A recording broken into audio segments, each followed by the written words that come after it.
Шерлок, біз ол қайда кеткен тез арада анықтауымыз керек.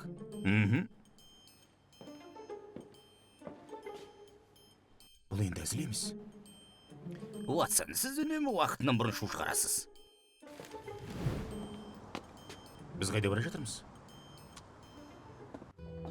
Не болып жатқанын түсініп жатырсыз ба? Қалай айтсам екен, жоқ? Бұл оп-оңай, Уатсон. Міне, біздің жоғалтқан азаматымыз. Аман есен. Мені іздедіңіздер ме? Тек біз ғана емес, сіз отбасыңызды іздеді. Бақытымызға орай мен жоғалып кетуіңіздің себебін таптым. Сіз осыны қалай жасайсыз? Мыжылған қағаз, Лас саптаяқтар, шығармашылық ретсіздік. Біздің жоғалып кеткен досымыз курс жасауға шешім қабылдады. Бірақ макулатура мен қосымшалар курс жасауға деген құштарлықты толығымен жойды.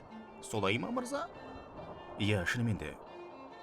Мен моушн дизайнынан курс ашқым келген, алайда шаруасы көп болып шықты. Сіз не ойлап жүрсіз? Сіз өз курсыңызды еңбек скиллсты тіркеп, қалаған бағыт пен мақсатты аудиторияңызды таба аласыз ғой. Біріншіден, курсыңыздың мақсаттары мен міндеттерін анықтаңыз. Содан кейін дағдылар мен тапсырмалардың күрделілігін ескере отырып, курстың құрылымын жасайсыз. Одан соң құжаттарды жіберу форматын таңдаңыз. Таңдалған форматтың негізінде дизайн оқу материалын құраңыз және мазмұндық тапсырмаларды қосыңыз. Skills еңбекке жүктеп, курсыңызды іске қосыңыз.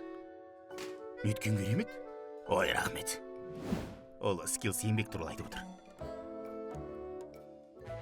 Әлемді жақсы жаққа өзгертіңіз. Курсыңызды жасап, платформада жариялаңыз. Еңбек Skills. Нарықты дамыту және кәсіби қоғамдастық құру.